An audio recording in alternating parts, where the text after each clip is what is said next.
가끔 성경을 읽다가 궁금한 것을 물어보시는 분들이 계십니다. 참 감사한 일이에요. 그런 질문을 들으면서 참 귀하다, 너무 귀하다 그런 생각을 하게 됩니다. 우리 모두가 그런 신앙생활의 태도를 가지면 더 좋겠다 생각해요. 그래서 오늘 우리 나눌 첫 번째 말씀 같이 해보죠. 이거예요. 같이 해보겠습니다. 질문하는 신앙을 가지라. 질문하는 신앙. 질문하는 신앙을 사모하시기 바랍니다. 이런 질문들이 있었어요. 목사님, 사복음서가 바울 서신들보다 늦게 쓰여진 거죠? 어떻습니까? 알고 계세요? 사복음서가 바울 서신, 바울의 편지들, 로마서, 갈라디아서, 고린도 전후서 이런 편지들보다 먼저 쓰였습니까? 신약 성경에는 복음서가 먼저 나오고 사도행전 다음에 이런 바울의 편지들이 나오잖아요. 뭐가 먼저 쓰였어요? 네. 바울의 편지들이 먼저 쓰였어요. 제가 답을 이렇게 길게 해드렸더라고. 네.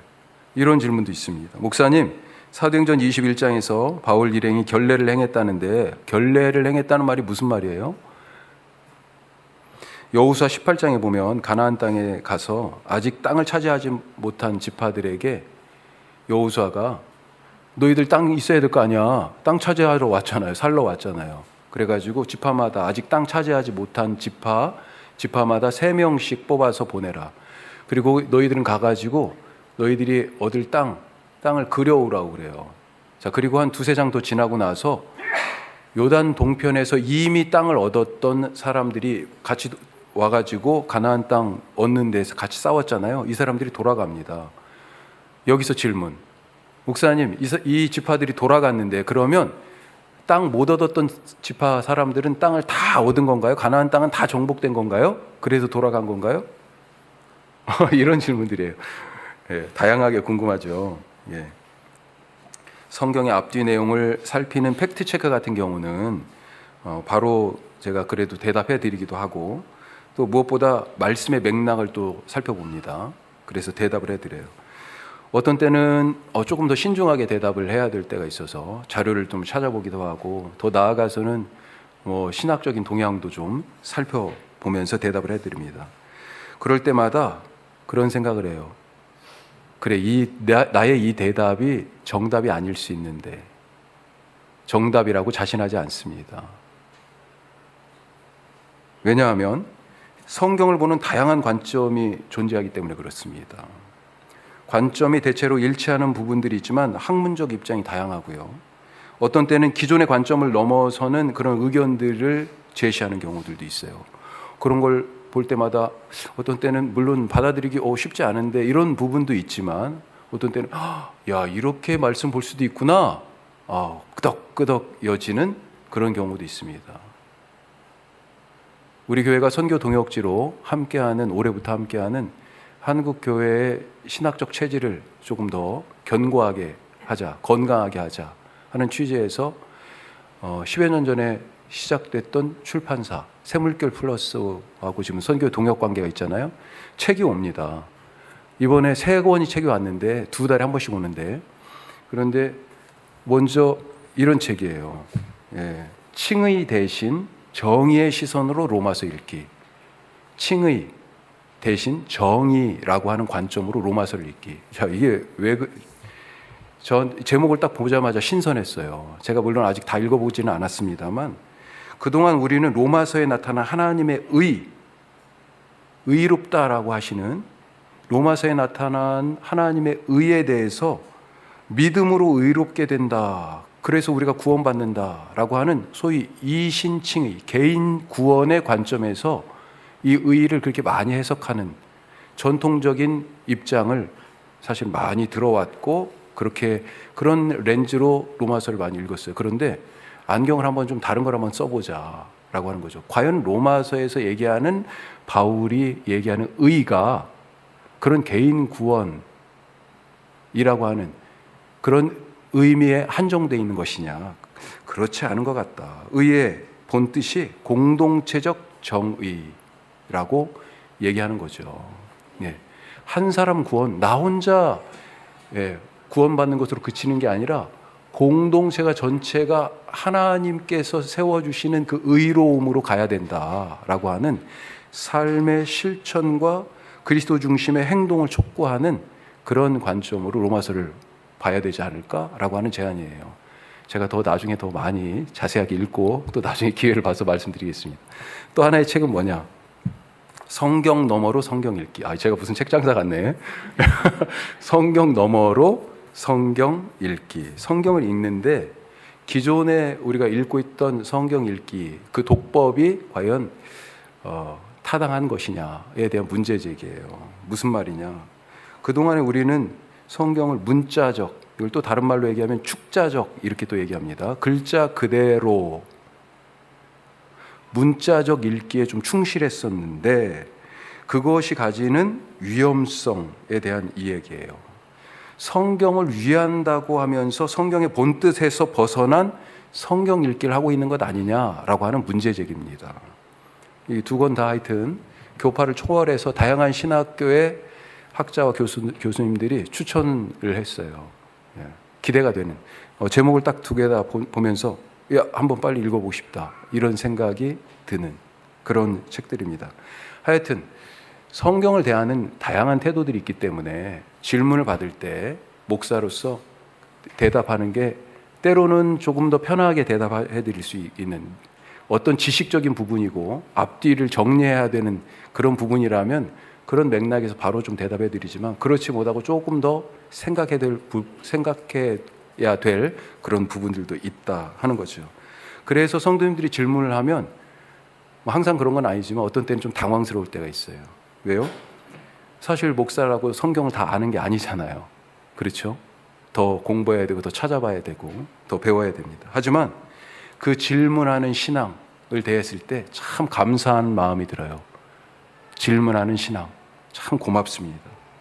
우리가 이 질문하는 신앙이라고 말씀을 드리니까 조금 어색한 느낌이 들죠. 왜 그러냐면 아니 그 목사님한테 꼭 물어봐야 돼? 왜 그러냐면 우리가 그동안 배움이든지 설교든지 강단에서 이것입니다 그러면 어떻게 해요? 아멘! 순종하는 믿음으로 받아들이도록 그렇게 그걸 좋은 믿음으로 배웠잖아요. 맞습니다. 순종하는 믿음이 좋은 믿음이에요. 그래서 질문한다고 그러면 내가 혹시 불순종하는 거 아니야? 의심 없이 믿으라고 그랬는데 질문하라고 그러면 내가 의심하는 도마 같은 사람 아니야? 이런 두려움과 걱정이 약간 있는 거죠. 하지만 괜찮습니다. 질문하는 신앙을 강력 추천합니다. 제가 100% 다 대답을 드릴 수 있어서가 아니에요. 모르면 제가 찾아서 이거 한번 보세요. 요즘 유튜브에도 참 그런 좋은 것들도 있고요. 물론 위험한 것들도 있습니다. 그런데 제가 대답을 못하면 찾아서라도 하여튼 대답을 해드리고 제가 아는 만큼, 제가 이해한 만큼 또 드리면서 서로 찾아가면 되니까요. 맹목적으로 받아들였던 관성적인 신앙이 그동안 혹시 있지 않았어요? 맹목적으로 받아들였던 다른 사람들이 다 그렇게 말하고 그렇게 그냥 그게 교회 문화니까 그래서 그렇게 관성적으로 받아들였던 신앙은 사실 자랄 수가 없습니다. 자라지 못하니까요. 열매가 맺히지 않아요. 설령 잎이 무성한 것처럼 보여도요. 열매가 없어요. 그런 신앙은 인생의 위기를 만나면 그 인생의 위기 때 뭐가 들어와요? 진짜 질문들이요. 쉴 새 없이 폭포수처럼 여름날의 그 태풍의 장마처럼 그렇게 쏟아지는 거죠. 인생의 위기에서. 하나님 정말 그러신 분입니까? 어찌 내게 이럴 수 있습니까? 이런 질문들이요. 풀려지지 않는 인생의 질문들이 막 쏟아집니다. 그런 폭풍 질문들 속에 쓰러져요. 하지만 질문하는 신앙은 지금 흔들리는 것처럼 보여도 깊이, 나도 모르게 깊이 뿌리 내립니다. 그리고 성장하고 결국은 열매를 맺습니다. 이런 신앙을 사모하실 수 있길 바랍니다. 오늘 말씀도요, 한 두어 달 된 것 같습니다만 어느 집사님과 이야기 중에 받은 질문이에요. 이 본문의 말씀을 질문하셨어요. 예수님 앞에 앉은 겸손으로, 제자들이 예수님 앞에 그렇게 앉았었잖아요. 그런 마음으로 말씀의 뜻을 한번 찾아가 보도록 하겠습니다.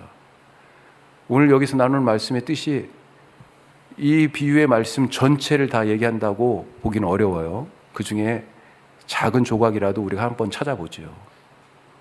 자, 1절부터 시작되는 오늘 이야기, 우리에게 너무 익숙해요. 어떤 이야기입니까? 예, 천국에 대한 비유예요. 천국이 바로 이런 것 같다. 왜 천국에 대하여 얘기할까요? 천국 하면 뭐와 관계되어 있어요? 영생, 구원, 이것과 관계되어 있죠. 바로 이 앞에 이 영생과 구원에 대한 어떤 사건이 있었어요. 그래서 예수님이 영생이란, 구원이란, 천국이란 이런 거야 라고 지금 조금 더 쉽게 비유로 말씀하시는 것입니다. 자, 처음 시작이 이렇게 돼. 1, 2절에 자, 천국은 마치 품꾼을 얻어 포도원에 들여보내려고 이른 아침에 나간 집주인과 같으니 그가 하루 한 데나리온씩 품꾼들과 약속하여 포도원에 들여보내고, 이렇게 시작해요. 무슨 말입니까? 포도원 주인이요, 새벽 인력 시장에 나가서 포도원에서 일할 일꾼들을 쭉 누가 가서 일하면 좋을까 사람들을 구하고 있는 거예요. 그리고 하루 한 데나리온, 이 한 데나리온은 노동자 하루의 하루 품삯이죠. 그 품삯을 약속하고 일하도록 사람들을 고용했다라고 하는 얘기입니다. 자, 그런데 이 뒤에 말씀이 뭐예요? 우리가 8절부터 읽었는데 지금 앞부분을 설명하는 거죠. 자, 이 뒤에 말씀이 어떻게 나옵니까? 3절 이후에 이 주인이 사람들을 데리고 포도원에 가서 일을 시켰어요. 그런데 또 나왔습니다. 인력시장에. 그래가지고 3시, 6시, 9시, 그 다음에 11시에도 나와가지고 사람들을 계속해서 불러다가 포도원에서 일을 하도록 했다라고 하는 것입니다. 자, 여기에서 시간이 나오는데 먼저 잠깐 시간을 좀 알아보고 가죠. 유대인들은 하루를 둘로 나눴습니다. 크게 낮과 밤으로 24시간, 우리의 24시간을. 그래서 낮 언제부터예요? 해 뜰 때, 아침, 이른 아침 6시. 그리고 밤은 언제 시작돼요? 해 질 때. 하루를 6시에서 6시까지 12시간씩 나눈 겁니다. 그래서 해 뜰 때 해서 해 질 때까지는 낮, 해 질 때에서 해 뜰 때까지는 밤. 밤은 어떻게 나눴을까요? 3시간씩 넷으로 나눴어요. 6시에서 9시까지, 9시에서 12시까지. 4개로 나눴으니까 1경, 2경, 3경, 4경 그렇습니다. 예수님이 밤에 갈릴리 바다 걸어오실 때 밤 4경이었어요. 밤 4경이니까 새벽녘이에요. 새벽 3시에서 6시. 아셨죠? 자, 오늘 말씀에서 시간이 나옵니다. 낮 시간은 나와요. 낮 시간은요, 우리처럼 12시간으로 나눠요. 1시간씩. 자, 근데 시간이 언제 시작해요? 아침 6시. 자, 그러니까 3시면 몇 시예요? 아침 9시. 예수님이 십자가에 매달리신 시간이에요. 6시는 정오, 9시는 오후 3시. 자, 11시, 11시는 오후 5시. 해 떨어지기 1시간 전. 자, 이 개념을 알고 우리가 말씀 속으로 더 들어가 보겠습니다. 자, 이 주인이 먼저 이른 아침이라고 되어 있잖아요. 1절에. 시간이 안 나와 있어요. 그런데 그 다음에 3절 이후에 3시, 6시, 9시, 11시에 또 나와서 사람들을 데려다가 포도원에 가서 일을 시켰다. 일을 맡겼다. 그것보다 더 이른 시간이니까 3시보다. 최소한 주인이 맨 처음에 이 사람들을 데려간 시간이 이른 아침 6시나 7시 정도는 됐겠다. 이렇게 생각해 볼 수 있겠습니다. 자, 문제는 이 다음이에요. 아침 일찍 와서 일한 사람들, 다 일한 시간들이 지금 다 제 각각이잖아요. 그렇죠? 오늘 읽은 말씀 8절부터 자, 저물었어요. 이제 드디어 일이 끝났으니 어떻게 해야 됩니까? 품삯을 줘야죠. 임금 지급해야죠. 해가지고 주인은 품삯을 지급합니다. 자, 그런데 이 주인이 특이하게 뒤에서부터 나중 온 사람들부터 품삯을 줍니다. 오후 5시에 왔어요. 얼마를 줬습니까? 한 데나리온을 줬어요. 한 데나리온을. 야, 먼저 온 사람들이요, 갑자기 저거 봐, 저 뒤까지, 야, 저 사람 한 데나리온 받았어. 기대감이 그냥 확 북받쳐 오르는 거죠. 야, 저 사람이 1시간 일했는데 한 데나리온이면 나는 6시간 일했는데, 나는 10시간이 넘게 일했는데, 이런 생각이 확 들지 않겠습니까? 아니 그런데 자기 차례가 됐는데 주인이 똑같이 한 데나리온 주는 거예요. 품삯을 손에 딱 받아들고요, 이 사람들이요, 진짜 이게 뭐야? 원망이 터져 나오고 불평이 쏟아집니다. 그래서 주인한테 가서 따져요. 아니 요 봐요. 자 보세요. 말씀 12절 뭐라고 그래요? 같이 해요. 나중에 온 이 사람들은 1시간밖에 일하지 아니하였거늘 그들을 종일 수고하며 더위를 견딘 우리와 같게 하였나이다. 이게 지금 마땅한 처사입니까? 만일 내가 아침 9시나 그보다 더 이른 새벽 6시나 7시에 와서 일한 사람이라고 그랬으면 이 상황 어떻게 받아들였을까요? 이 회사 이거 계산법이 왜 이래요? 이거 일한 만큼 줘야 되는 거 아니에요? 공정하지 않아요. 공정하지 않아. 어떻게 저 사람하고 나하고 똑같이 한 데나리온 받을 수 있어요? 그런데 예수님이 말씀하시려고 하는 것, 그것이 바로 이와 같은 문제였을까요? 세상은 공평하지 않다? 그런 걸 얘기하려고 이 말씀하셨을까요? 오늘 우리가 그래서 찾아볼 두 번째 말씀. 자, 두 번째 같이 합니다. 자비를 구하라. 자비를 구하라. 이걸 말씀하시려고. 원래 성경은 장절 구분이 없습니다. 우리는 지금 편의상 1장 몇 절, 20장 오늘 8절부터 읽었잖아요. 장절 구분이 있죠. 근데 원래 이게 처음에 그렇게 돼 있지 않았어요. 교회 역사를 쭉 오다가 성경을 찾기 너무 힘든 거예요. 어디를 찾아야 되는데. 그래서 중세시대쯤 돼가지고 장절 구분이 생겼습니다. 감사한 일이에요. 그래서 이렇게 쉽게 우리가 같이 몇 장 몇 절입니다 찾아볼 수 있죠. 장절 구분이 그런 유익한 점도 있지만 또 한 가지는 이게 19장, 20장 읽었잖아요, 우리가. 19장과 20장이 전혀 다른 이야기 같은 그런 느낌이 드는 거죠. 사실은 쭉 이어져 있던 이야기라는 것입니다. 원래 오늘 이 20장의 이야기에 배경이 되는 사건이 19장 뒤에 있어요. 어떤 일일까요? 한 사람이 예수님께 질문하는 신앙으로 왔어요. 자, 질문 3개를 막 연거푸 쏟아넣습니다. 첫 번째 질문이 뭐냐? 19장 16절에 보면 한번 보세요. 성경을. 화면에 없습니다. 뭐라고 돼 있어요? 예수님께 와가지고 뭐라고 얘기합니까? 선생님, 내가 무슨 선한 일을 해야 영생을 얻겠습니까? 예수님께서요, 계명을 지키라고 대답하십니다. 계명을 지켜라. 그러니까 바로 두 번째 질문. 무슨 계명이요? 이거 예상 문제 아니에요. 사실 지금 이 설교를 그렇게 오래되지 않았습니다. 기억 다 하실 거예요. 어떤 계명이냐고 예수님께 바로 물어요. 그러니까 예수님이 10계명의 말씀들을 쭉 합니다. 그랬더니 또 이번에 내가 그 계명들 모든 계명을 다 잘 지켰습니다. 그러면서 아직도 혹시 내게 영생을 얻기에 부족한 것이 무엇입니까? 하고 물어요. 예수님이 뭐라고 대답하셨을까요?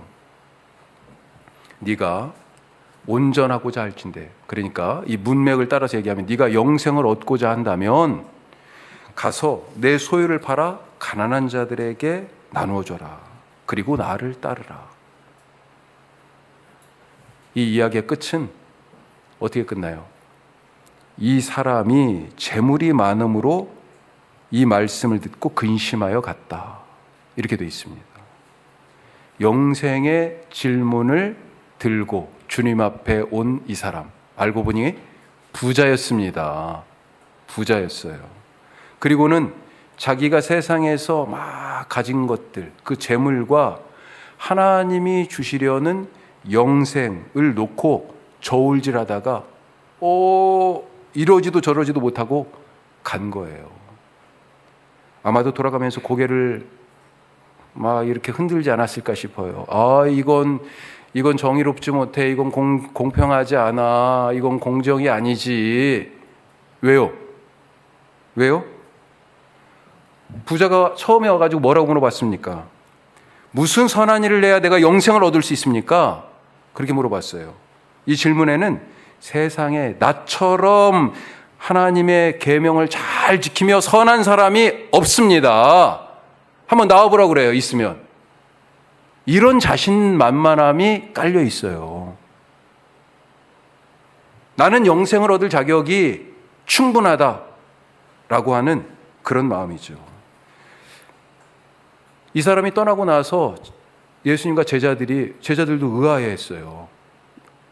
예수님, 아니 그렇게 계명을 다 잘 지켰다고 그러는데 예수님이 정말 하나님 나라가 가깝구나. 하나님 나라가 너의 것이야. 이런 얘기를 안 해주시네.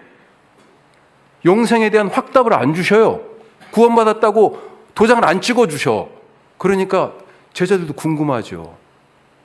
예수님과 얘기를 하다가 제자들이 이렇게 물어봅니다. 베드로가 물어봐요. 19장 27절 말씀입니다. 자, 이에 베드로가 대답하여 이르되 뭐라고 그래요? 보소서, 우리가 모든 것을 버리고 주를 따라 싸운데 그런즉 우리가 무엇을 얻으리이까? 야, 이 질문이요. 사실은 부자가 예수님 앞에 와가지고 한 질문하고 거의 사실 똑같지 않습니까? 이 말만 다른 말이지 같은 얘기예요. 내가 영생을 무슨 선한 일을 해야 영생을 얻겠습니까? 이렇게 얘기하고 내가 더 부족한 것이 아직도 부족한 것이 뭐가 있어요? 지금 그렇게 얘기해요. 이 사람은 세상에서 부자는 그동안 얻고 수집하고 모을 것들은 다 모았어요. 그걸 뭐라고 표현했어요? 재물이라고 표현했어요. 이제 한 가지 더 얻으면 돼. 뭐예요? 영생. 자기의 이 컬렉션에 영생을 추가하고 싶은 거예요. 욕심쟁이죠. 예. 나는 이 영생 얻을 자격이 충분해. 그러고 왔는데 이 지금 베드로가 말하는 것으로 나타난 제자들의 태도 무엇입니까? 우리가 충분한 자격을 갖췄어요. 뭘 하는데요? 주님께서 우리에게 그만큼 보상해 주셔야 되고 그만큼 상을 주셔야 되고요. 주님께 받을 만한 자격이 있는 사람이에요. 왜요? 우리가 모든 것을 버리고 주님을 이미 따랐잖아요. 다른 누구들보다 먼저, 다른 누구들보다 더 헌신적으로. 마태복음에서 예수님이 제자들을 갈릴리에서 부르실 때 베드로와 안드레 나를 따르라 부르시니까 베드로가요? 그물을 버려두고 주님을 따랐다고 되어 있습니다. 조금 가다가 야고보와 요한이 있었어요. 똑같이 나를 따르라 그러니까 거기에 뭐라고 되어 있냐면 배와 아버지를 버려두고 이렇게 되어 있습니다. 하여튼 그물, 배, 아버지를 버려두고 이게 뭐예요? 그동안 내가 삶에 쏟아왔던 모든 것이잖아요. 이 배가, 이 바다가, 이 그물이. 그리고 삶의 뿌리가 어디에 박혀 있어요? 가정. 그런데 그 일과 그 가정을 다 포기하고 주님을 따랐다는 거 아니에요. 누구는 사실 우리 살다 보면 가정이 먼저인 사람이 있고 또 어떤 분들은 일이 좀 더 중요한 사람이 있고 그러잖아요.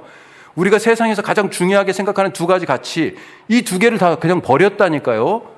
먼저 누구보다도 철저하게 그렇게 우리가 주님 따른 거 주님도 알잖아요. 그러니 우리가 다른 사람들보다 조금 더 많이, 더 일찍 분명하고 확실하게 뭔가를 받을 수 있지 않을까요? 예수님이 뭐라고 대답하셨어요?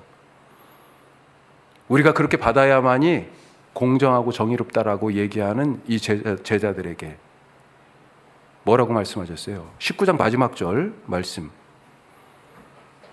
바로 20장이 시작되기 전입니다. 자, 뭐라고 그랬어요? 그러나 먼저 된 자로서 나중되고 나중된 자로서 먼저 될 자가 많으니라. 그런데 이 똑같은 말씀이 어디에 나와요? 20장 16절에 나와요.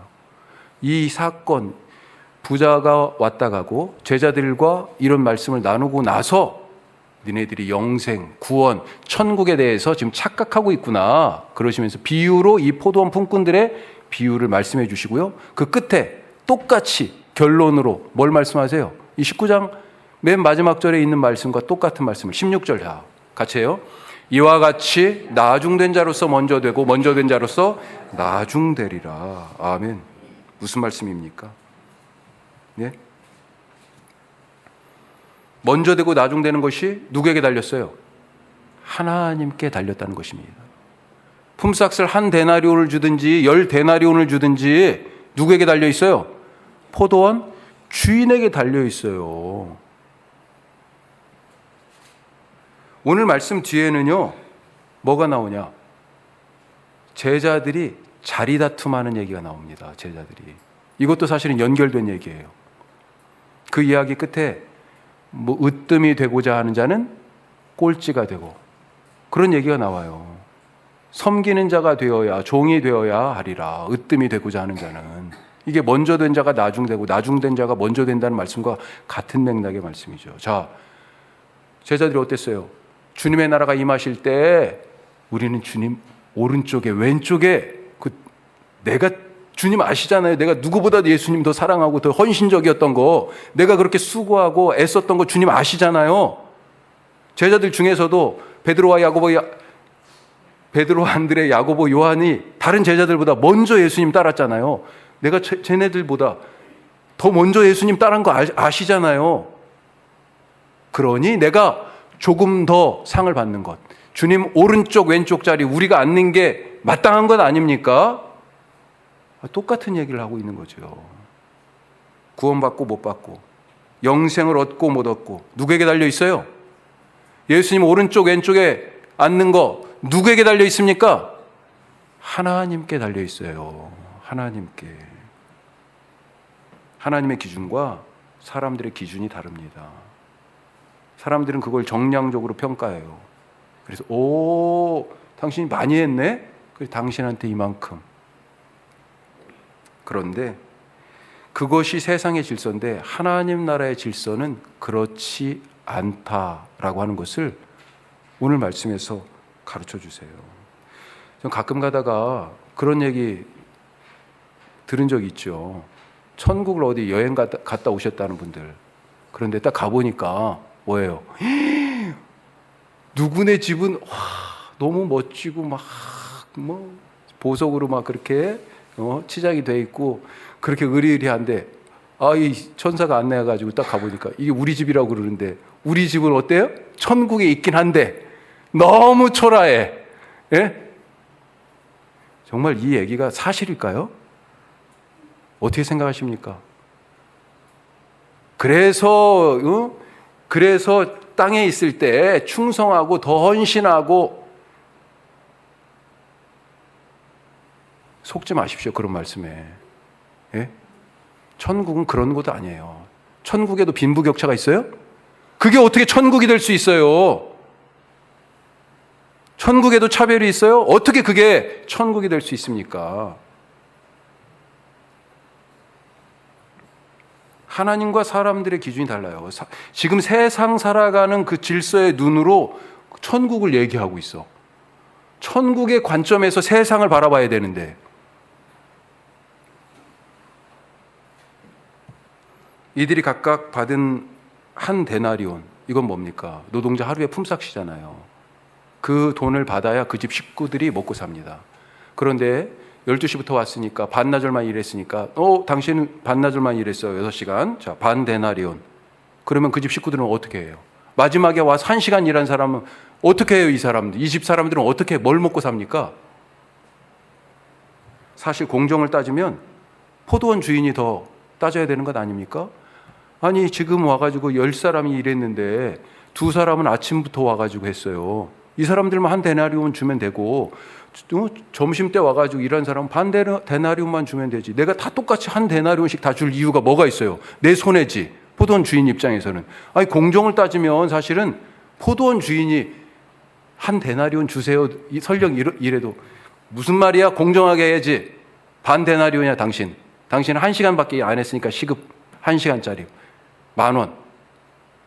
이래도 되는 것 아니에요.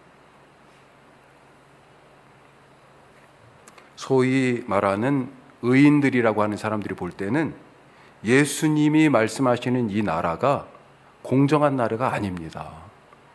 불만이 많아요. 왜요?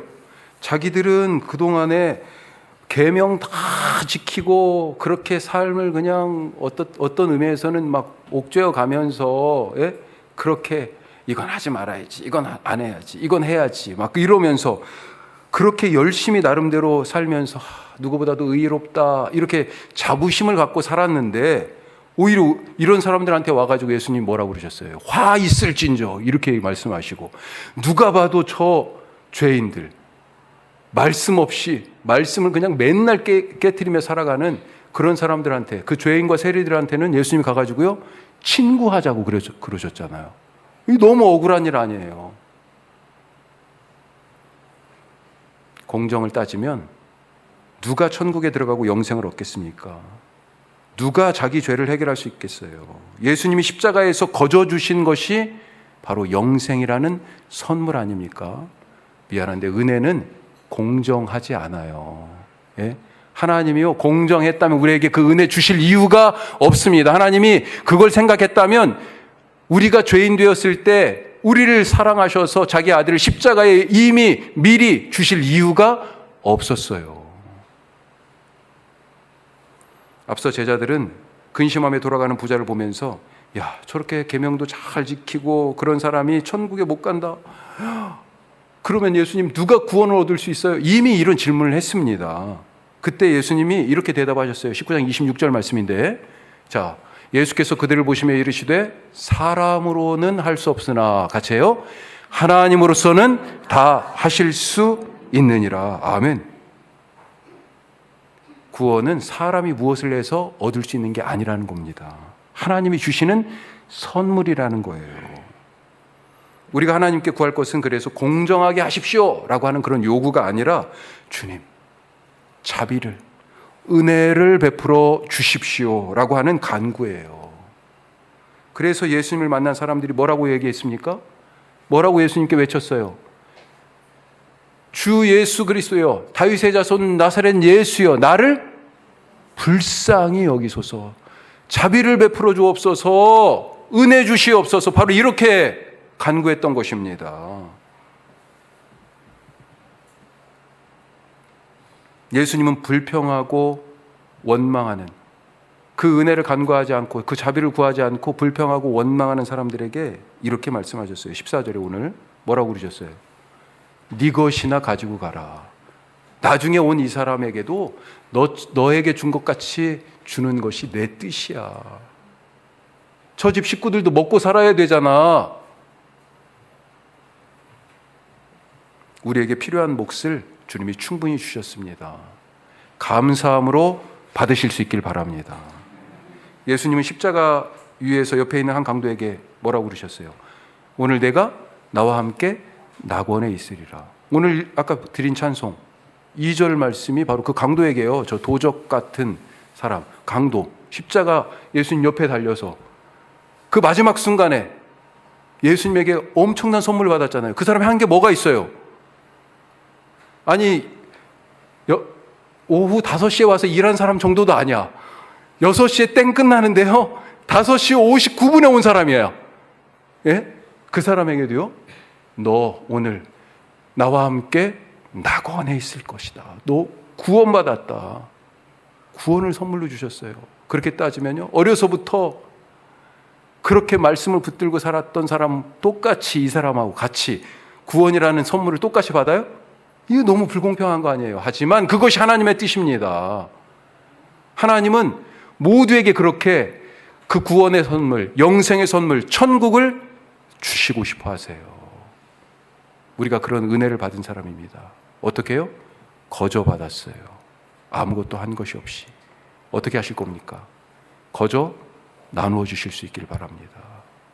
우리에게 하나님께서 자비의 은혜를 주신 것처럼 우리도 누군가에게 자비와 용서의 은혜를 베풀며 살아가는 구원에 합당한 영생을 소유한 천국의 주인공으로 살아가시기를 주님의 이름으로 축복합니다. 기도하겠습니다.